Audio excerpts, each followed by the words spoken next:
할렐루야. 오늘도 하나님의 말씀으로 주님께서 주시는 부흥을 이루어가는 저와 여러분들 되길 간절히 소망합니다.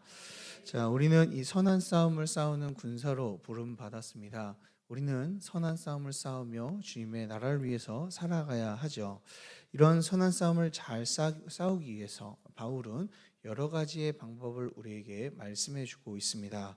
그중 우리가 같이 나누고 있는 싸움의 방법은 바로 선한 직분을 사모하고 직분을 통하여서 올바른 직분을 세움을 통하여서 선한 싸움을 싸울 수 있다라고 말씀하고 있죠.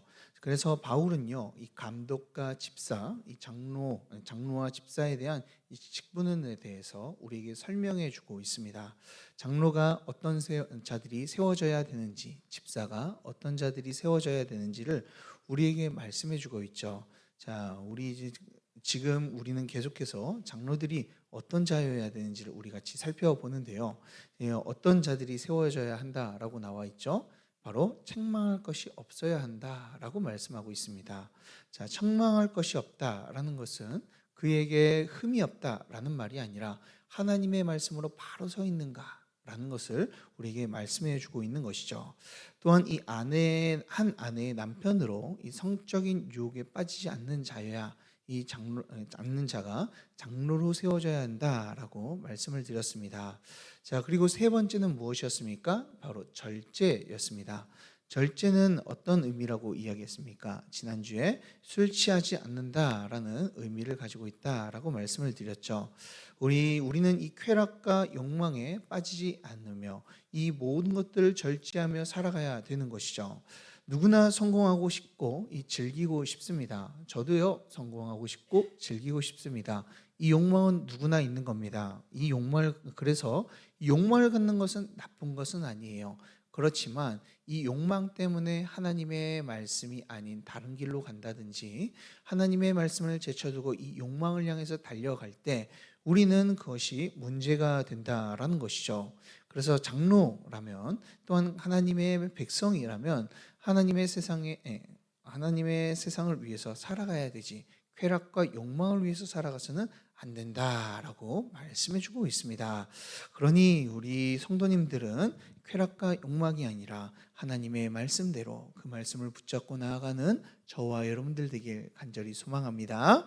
자, 그리고 네 번째는 무엇이 있습니까? 신중함이 있어야 된다라고 말씀을 드렸죠.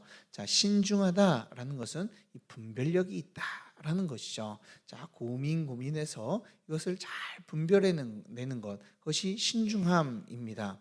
우리는 하나님의 말씀을 가지고 바로 분별하면서 살아가야 한다라는 거예요. 자, 이 분별력이 없으면 어떻게 됩니까? 자신의 욕망에 이끌려서 하나님의 말씀을 가지고 오용하고 그리고 욕망을 자신보다 말씀보다 앞에 놓음으로써 말씀을 이용하게 되는, 자신의 욕망을 위해서 이용하게 되는 일이 생기게 된다라고 말씀을 드렸습니다. 그래서 우리는요, 이 하나님의 말씀을 바로 알아서 옳게 판단하고 우린 분별해야 될 줄 믿습니다.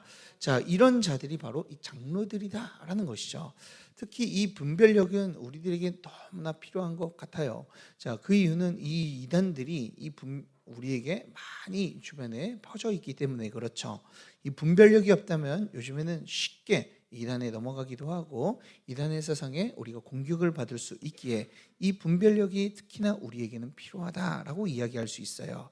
그렇기 때문에 제가 원하는 것은 우리가 정말로 선한 분별력을 가지고 그 이단인지 아닌지 또한 하나님의 뜻인지 아닌지를 옳게 분별하며 하나님의 선한 싸움을 싸워 나아가는 저와 여러분들 되길 주님의 이름으로 축복합니다. 자, 이제 그러면 장로의 자격 다섯 번째 자질을 한번 살펴보겠습니다. 자, 2절에서 나왔는데요. 자, 2절 우리 다시 한번 읽어보도록 하겠습니다. 시작. 그러므로 감독은 책망할 것이 없으며 한 아내의 남편이 되며 결제하며 신중하며 여기까지요. 자, 뭐 해야 된다고요? 단정해야 된다라는 거예요. 단정함 설교에서 많이 들어보지 않았습니까? 우리 디모데 전서를 하면서 들어보셨는데 기억나시나요?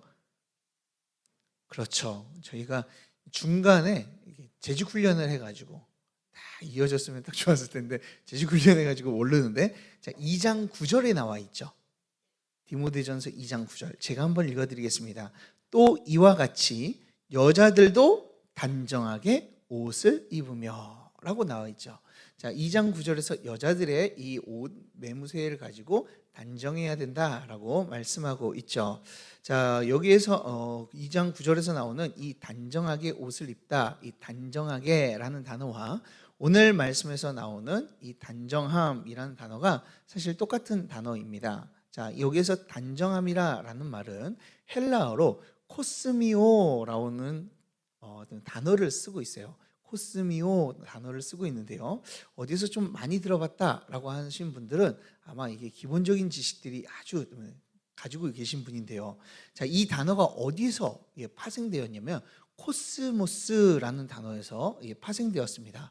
자, 코스모스 다 아시죠? 그렇죠? 꽃이 아닙니다. 자, 꽃이라고 생각하시면 안 됩니다. 코스모스 꽃이 아니고요. 코스모스라는 이 헬라어를 이야기를 합니다.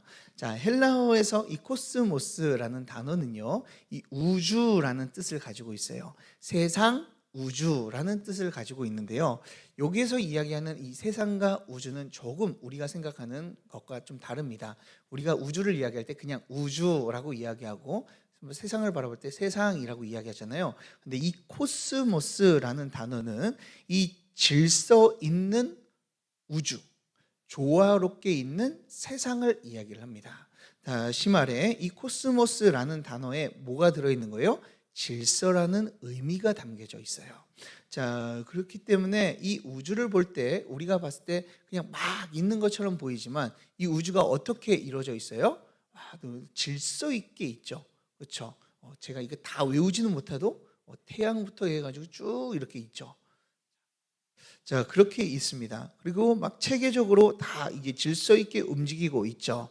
자, 이런 세계를 우리는 어떤 세계냐? 하나님이 창조한 세계, 하나님이 창조한 세계다라고 이야기할 수 있습니다. 창세기 1장을 보면은 우리가 이 1장 가운데 나중에 배울 거지만 1장을 보면은 하나님께서 조화롭게 만든 것을 뿐만 아니라 아주 질서 정연하게 하나님께서 만드신 것들을 우리는 발견할 수가 있어요. 자, 그 모습을 보았을 때 그렇기 때문에 이 코스모스라는 단어는 하나님께서 창조하신 이 질서 있는 이 조화로운 세계를 우리에게 말씀해 주고 있습니다. 자, 그렇다면은 이 코스모스라는 단어에서 이 코스미오라는 단어가 파생되었다면은 이 코스미오라는 단어에서는 어떤 의미가 들어 있어요? 질서라는 의미가 들어있는 거예요. 자, 그래서 이 단정함이라는 것은 이 질서 있는 모습을 우리에게 말해준다라고 이야기할 수 있습니다. 자, 그런데 2장과는 좀 다른 게 2장과 3장에서 나오는 이 단정함이라는 게 좀 다른 게 2장에서는 이 외관적인 단정함을 이야기를 해요. 그래서 단정하게 옷을 입어라 라고 하며 외면적인 단정함을 이야기한다면 3장에서는 이 내면의 마음의 상태를 이야기를 하고 있습니다.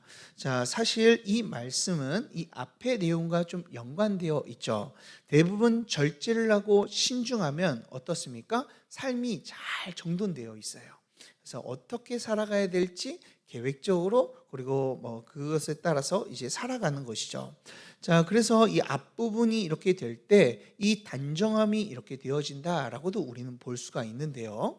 자, 그렇다면 이 단정함, 이 질서 있게 살아가는 이 모습, 이것이 우리에게 필요한데 혹시 그런 내면의 모습이 필요한데 근데 반대로 외면만 단정하면 어떻게 될까요? 외면만 단정한 사람, 그 사람들이 성경에서 자주 등장합니다. 신약에서 어떤 사람일까요? 누구요? 외식하는 사람들, 그렇죠? 자, 외식하는 사람들이 이 내면만 단장을 잘하죠. 내면에서는 전혀 하나님을 사모하는 마음이 없고, 그리고 다른 사람을 사랑하는 마음이 없고, 그리고 하나님의 뜻을 따라 살아가는 그런 마음들이 하나도 없지만 사람들을 의식해서 외식함으로 자신의 내면만 잘 가꾸는 사람들이 바로 이 외면만 단정한 사람입니다. 신약에서 누가 나옵니까? 그런 사람들이 바리새인들이 나오죠.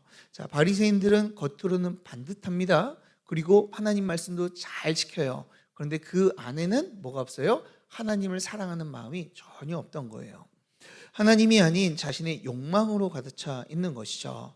자, 이런 이 외면적인 단정함만 이야기하는 것은 성경이 말하는 단정함이 아닙니다.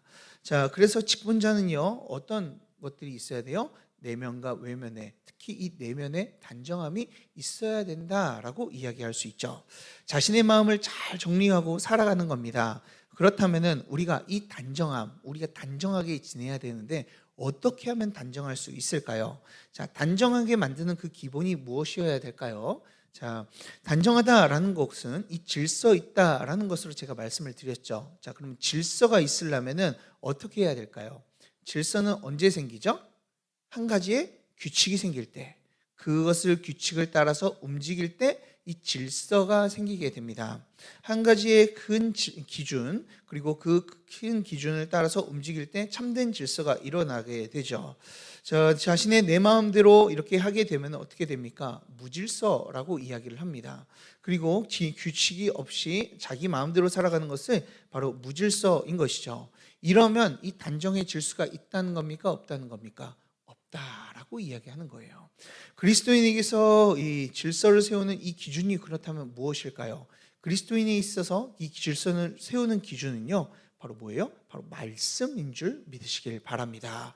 자, 하나님의 말씀을 기준으로 삼고 그것을 가지고 질서 있게 세워 나가는 것, 그것이 단정한 모습이다라고 우리는 이야기할 수 있습니다.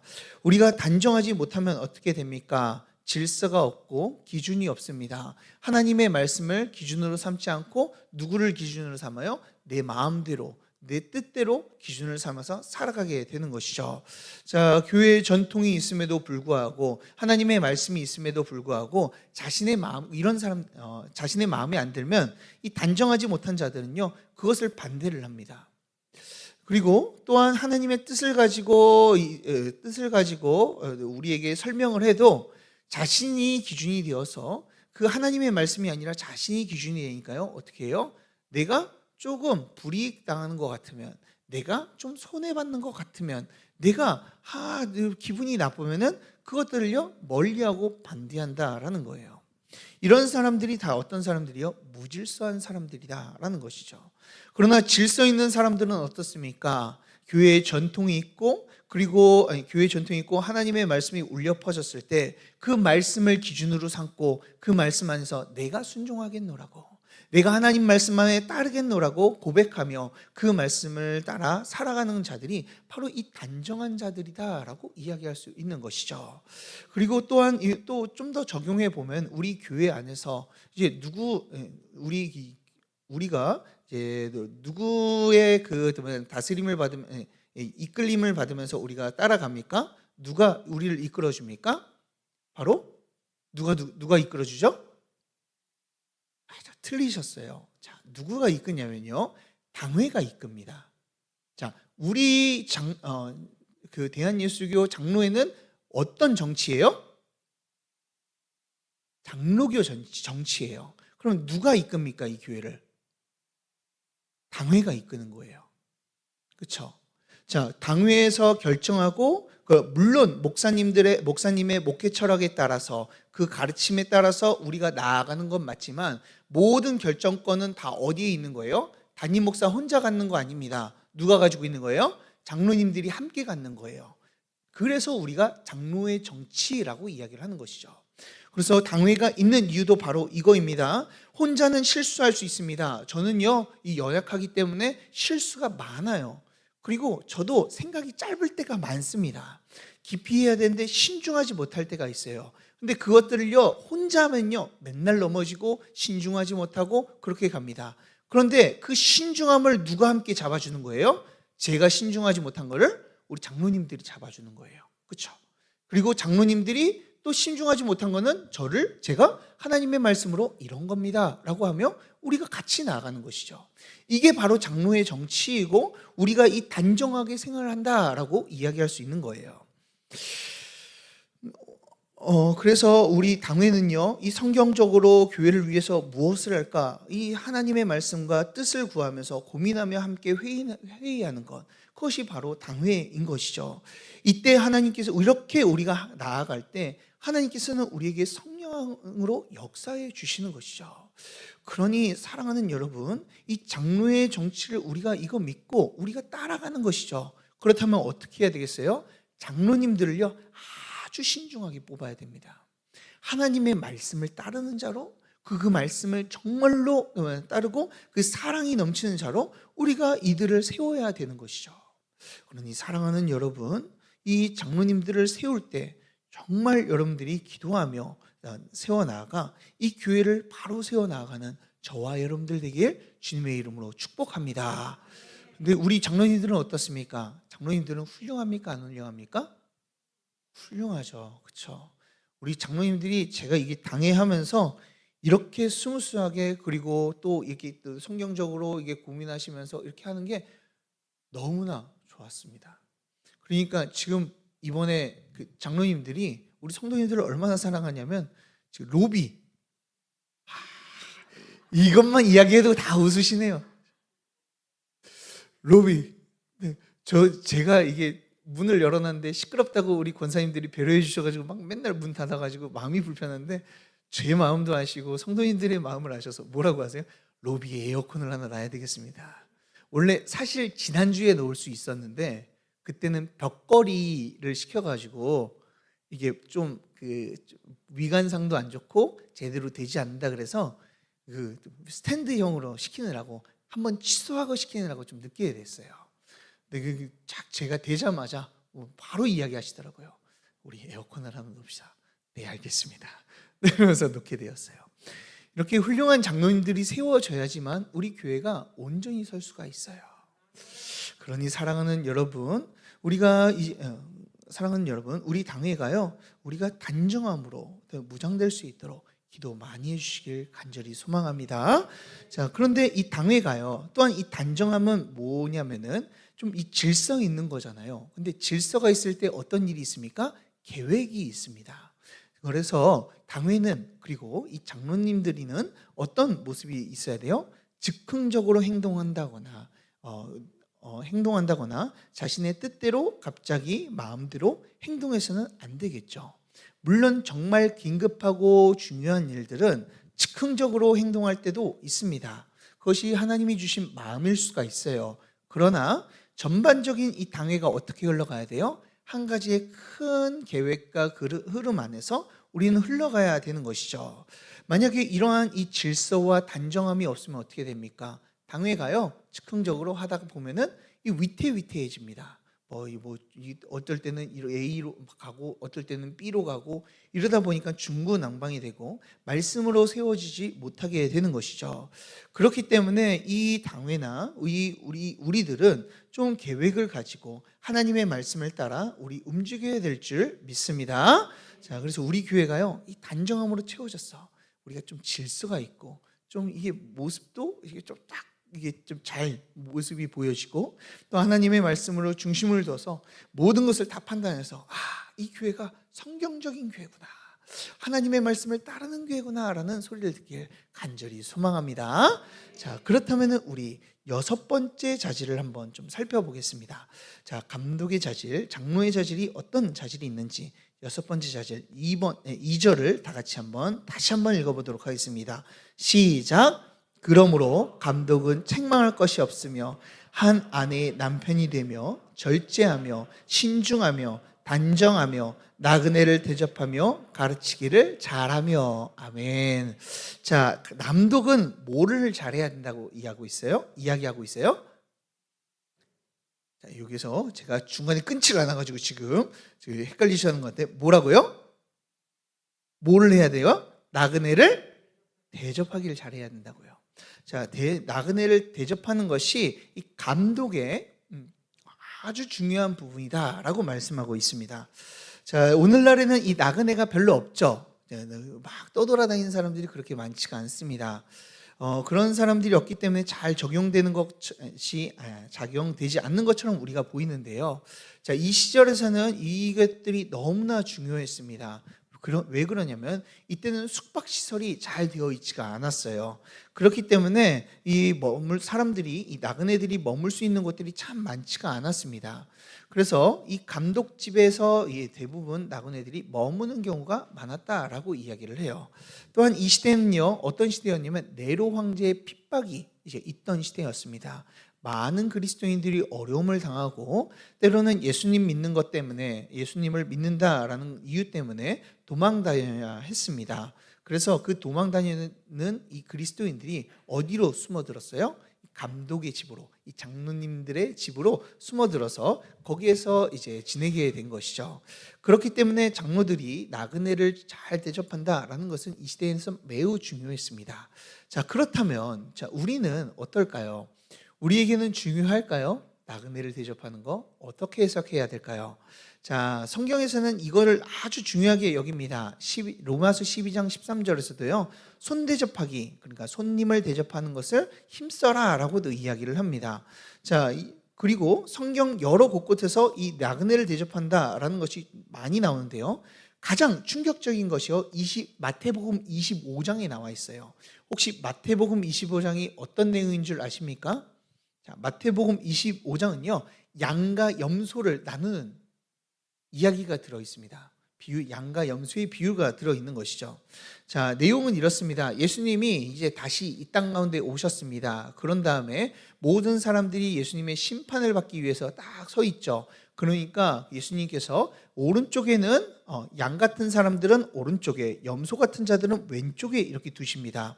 양과 염소를 나누듯이 사람을 이 두 갈래로 나눈다라는 것이죠. 그래서 여기 있는 오른편에 있는 사람들은 하나님의 백성으로 구원받는 사람들이고, 왼편에 있는 사람들은 하나님의 백성이 아니기 때문에 심판과 저주를 받으며 지옥으로 떨어진다라고 말씀하세요. 그런데 여기에서 아주 중요한 재밌는 이야기가 있습니다. 자, 예수님께서 나누는 기준이 뭘까요? 원래 뭐가 돼야죠? 뭘로 사람을 나눠야 되죠? 믿는 자와 믿지 않는 자. 그렇죠? 우리는 믿음으로 구원받는다라고 생각하기 때문에요. 근데 마태복음 25장에서는 이 믿음으로 사람들을 갈라놓지 않습니다. 오른편에 있는 사람에게 예수님이 말씀하십니다. 너희들이 내가 굶주리고 그리고 헐벗었을 때, 그리고 내가 나그네 되었을 때 나를 먹이고 입히고 너희가 대접해 줬다라고 하면서 너희들은 의의 영생으로서 우리 함께 살아가자라고 말씀하십니다. 근데 왼편에 있는 사람은요, 똑같이 내가 헐벗었을 때, 감옥에 갇혔을 때, 그리고 나그네가 되었을 때 너희들은 나를 돌보지 않았다. 그렇다면 너희들은 지옥을 가라 라고 이렇게 명령을 하십니다. 자, 왜 예수님께서는 이렇게 말씀하시는 걸까요? 자, 우리가 예수님을 믿음으로써 우리가 구원을 받는다라고 하는데, 그 예수님의 비유를 보면은 우리의 행위에 대해서 이야기하고 있는 것 같아요. 그래서 그 모습을 볼 때 우리는 우리가 행위로 구원받는 건가? 라고 이렇게 오해할 수도 있습니다. 자, 그 이유가 우리 한번 그 이유를 좀 더 복잡하게 살펴보려고 해요. 자, 히브리서 13장에서 그 이유에 대해서 좀 이야기를 하고 있습니다. 자, 13장에서는요, 조금 더 자세히 나오는데요. 자, 2절을 보게 되면은, 히브리서 13장 2절을 보면은 손대접하기를 잊지 말라라고 말씀하세요. 그런데 그 1절에서 그 손대접을 이야기하기 위해서 1절에서는 이렇게 이야기합니다. 형제 사랑하기를 계속하고 라고 말씀하고 계세요. 즉, 형제 사랑하는데 그 사랑 가운데서 너희는 손님을 대접하는 것이 이 형제를 사랑하는 것이다 라고 말씀해 주고 있는 것이죠. 자, 형제 사랑하기를 계속해서 손님을 대접하는 것을 잊지 말라라고 말씀하고 있는 것이죠. 자, 그렇다면 이것을 놓고 보면요, 그러면 나그네를 대접한다라는 것은 어떤 의미예요? 이웃을 사랑하는 것, 이웃을 사랑하는 것이라고 우리는 이야기할 수가 있어요.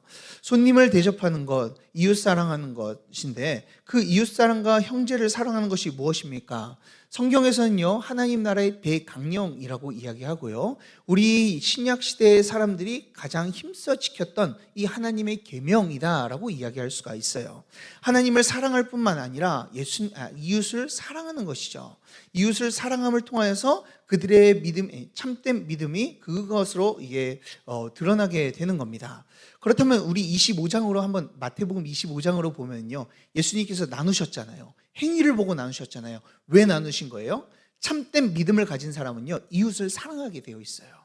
근데 이웃을 사랑하지 않아요. 왼편에 있는 사람들은. 그 사람들은 어떤 사람이라는 거예요? 참된 믿음이 없는 사람이라는 거예요.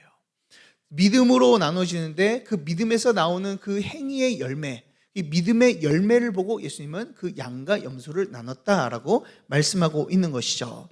하나님께서 우리에게 원하시는 것이 무엇입니까? 하나님께서는 우리에게, 이 그리스도인에게 가장 원하시는 것은요, 이 하나님을 사랑하는 것뿐만 아니라요, 이웃을 사랑하기를 원하시는 줄 믿으시길 바랍니다. 정말로 우리가 이웃을 사랑할 수밖에 없습니다. 왜요? 하나님께서 우리를 그런 존재로 이제 창조하셨기 때문에 그래요. 예수님을 믿으면요, 그래서 예수님을 믿으면 우리는 형제를 사랑할 수밖에 없죠. 왜요? 우리가 하나님의 사랑을 받았으니까요. 하나님의 사랑을 받았으니까 그 사랑을 닮아, 그 사랑하는 그 하나님의 모습을 닮아 우리는 형제를 사랑하며 살아갈 수 있게 되는 것이죠. 예수님의 큰 사랑을 받았는데, 그리고 그 분을 따라간다라고 이야기하는데, 내가 형제를 사랑하지 않는다고요? 내가 형제를 돌보지 않고 나그네가 굶주리고 있는데 그것을 돌보지 않는다고요? 그것은 말이 안 된다라고 성경을 우리에게 말씀해 주고 있어요. 내가 정말 큰 은혜와 사랑을 받았다면은 우리는 형제를 사랑할 수밖에 없습니다. 그래서 장로는요, 어떤 자들이에요? 이 큰 사랑을 아는 자들, 하나님의 큰 사랑을 알고 다른 이웃들을 사랑할 수 있는 자들이 바로 이 장로의 자격을 가진 자다라고 이야기할 수 있는 것이죠. 이 사랑이라는 것은 너무나 중요합니다. 사랑이라는 것은 교회를 움직이는 큰 힘입니다.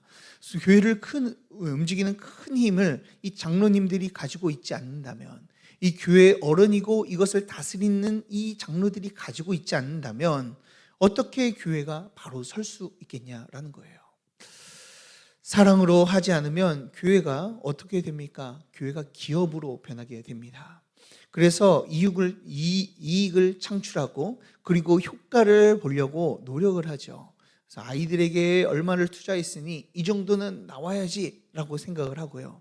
그리고 기업처럼 생각을 해서, 그래, 이 정도 내가 투자를 했으니까 더 많은 사람들을 데리고 와야 된다, 이 자리를 채워야 된다라는 마인드를 가지게 되는 거예요. 그렇게 되면 어떻게 됩니까? 교회는요, 몸집은 커질 수가 있습니다. 왜요? 기업처럼 행동하니까요. 부흥하려면요, 어떤 목사님이 그랬습니다. 부흥하려면은 딱 여기에다가, 그 전지에다가 딱 이름을 다 써놓고 전도한 사람들, 그리고 실적같이 이렇게 다 표시하면은 사람들이 경쟁이 생겨서 너도 나도 열심히 데리고 온대요. 그러면은 수적인 성장은 할 수 있다라고 합니다. 근데 그게 참된 교회가 되는 걸까요? 그렇지 않죠. 나그네를 대접하지 않고, 나그네 같은 사람은 우리에게 유익이 되지 않으니 그런 사람은 배제하고, 좀 더 힘 있고 좀 더 능력 있고 좀 더 우리에게 도움이 되는 사람들만 그들은 포옹하려고 합니다. 만약에 장로님들이, 또한 목사가, 교회가 그렇게 행동한다면 이 교회가 온전한 하나님의 뜻으로 움직이는 교회일까요? 전혀 아닙니다. 교회는 하나님의 말씀을 따라 살아가는 자들이 모인 곳인 줄 믿으시길 바랍니다. 그렇다면 어떻게 움직여야 돼요? 사랑으로 움직여야 돼요. 이 사랑이 많은 자들, 그 자들이 장로가 돼요. 때로는 세상적으로 무식해 보이고, 그리고 세상적으로는 이득이 전혀 되지 않아 보이더라도 그 한 영혼을 위해서 울고, 그리고 뿌리고 그들 위해 희생하는 장로가 되어야 되는 것이죠. 이런 사랑이 넘쳐나게 될 때 우리 교회가 하나님의 사랑이 임하는 교회, 하나님의 사랑을 보여주는 교회가 되어지게 되는 겁니다. 그러니 사랑하는 여러분, 이것이 장로님들만의 역할일까요? 그렇지 않습니다. 성령의 열매를 보면 가장 먼저 나오는 게 사랑입니다. 그렇다면 누가 이 사랑을 해야 될까요? 하나님의 사랑을 받은 자라면, 예수 그리스도의 사랑을 아는 자라면 누구나 다 사랑해야 될 줄 믿습니다.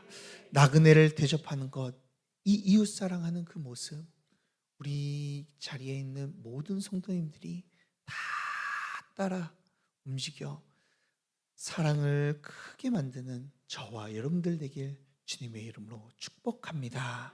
자, 그렇다면 자, 우리가 이 사랑을 어떻게 할 수 있을까요? 때로는 우리가 사랑하고 싶어도 사랑하지 못할 때가 많아요. 저 사람을 사랑해야 되는데 근데 막 속 안에서는 막 불이 일어날 때가 있어요. 저 사람을 사랑해야 되는데 하는데 내가 그 사람을 보면은 괜히 마음이 무거워지고 싫어질 때가 있습니다. 그런 사람들을 우리가 어떻게 사랑할 수가 있을까요? 그것은 단 하나입니다. 복음을 더욱더 알아가는 것인 줄 믿으시길 바랍니다. 우리가 복음을 알아가야 됩니다. 복음은 무엇입니까? 복음이라는 것은 하나님과 예수 그리스도의 사랑의 집합체라고 이야기할 수 있어요. 예수 그리스도와 하나님의 그 놀라우신 사랑을 잘 표현한 게 바로 이 복음인 것이죠. 그 복음에 대해서 우리가 알아가면 알아갈수록 우리의 모습과 우리의 모습이 낮아지는 모습과 하나님의 크고 놀라운 은혜를 우리는 경험하게 되는 것이죠. 그 은혜에 압도되어 나아갈 때 우리는 이런 고백할 수가 있습니다. 예수님도 나 같은 자를 사랑했는데 나도 저 사람을 못 사랑할까? 라는 고백을 하게 되는 것이죠. 사랑하는 여러분, 사랑하지 못하는 자들이 있습니까? 그렇다면 복음 가운데 들어가시기 바랍니다. 여러분들 절대 저 사람은 용서하지 못해 라고 하는 생각을 가지신 분 계십니까? 그렇다면 예수 그리스도께서 우리에게 베푸신 그 사랑을 더욱더 묵상하시기 바랍니다. 우리가 묵상하면 묵상할수록요, 용서할 수 없는 자는 없어요. 사랑할 수 없는 자는 하나도 없습니다. 그러니 사랑하는 여러분, 이 복음을, 예수 그리스도와 하나님의 그 사랑이 담긴 이 복음을 더욱더 생각하며 알아감을 통하여서 다른 자들을 더욱더 사랑하며 이웃을 사랑하며 나그네를 대접하며 나아가는 저와 여러분들 되길 주님의 이름으로 축복합니다. 우리 다 같이 기도하도록 하겠습니다. 사랑과 은혜가 풍성하신 하나님 아버지, 우리 가운데 하나님의 놀라우신 사랑을 우리에게 베풀어 주심에 감사드립니다. 그 사랑으로 인하여 우리가 이 자리에 섰고 주님 앞에 더욱더 나가게 되는 줄 믿습니다. 이 시간 우리 장로의 자격, 이 단정함과 그리고 나그네를 손대접하는 그 모습, 이웃 사랑하는 그 모습을 우리 같이 배웠습니다. 이 모습이 우리 장로님들에게만 국한된 말씀이 아니라 나에게 하는 말씀으로 받고 그 말씀을 따라 나도 내면을 잘 정돈하고 질서 있게 행함으로써 하나님의 영광이 되게 하여 주시고, 또한 더욱더 이웃을 사랑하며 복음을 가지고 이웃을 사랑하며 나아갈 수 있도록 주님께서 은혜 허락하여 주시옵소서. 그것을 통하여 이 자리에 있는 모든 자들을 통하여 이 교회가 하나님의 질서가 세워지는 교회, 하나님의 말씀으로 또 우뚝 서는 교회, 하나님의 사랑으로 아름다워지는 교회가 되게 하여 주시옵소서. 주님, 우리와 함께 하시며 역사하시며 아름다운 교회를 만들어 가실 줄 믿고 우리를 위해 참된 사랑을 가르쳐 주신 예수 그리스도의 이름으로 기도드리옵나이다. 아멘. 축도하겠습니다. 이제는 우리 주 예수 그리스도의 은혜와 하나님 아버지의 놀라우신 사랑과 성령님의 내주 교통 인도 역사하심이 단정함으로 하나님의 말씀을 기준으로 삼고 질서 있게 살아가기를 원하며 이웃을 더욱더 사랑하여 하나님을 닮아 이웃을 더욱더 사랑하여 나그네를 손대접하기를 원하는 모든 성도님들 머리 위에, 또한 그들의 산업과 가정과 온 세계 위에 지금으로부터 영원토록 함께 있을지어다.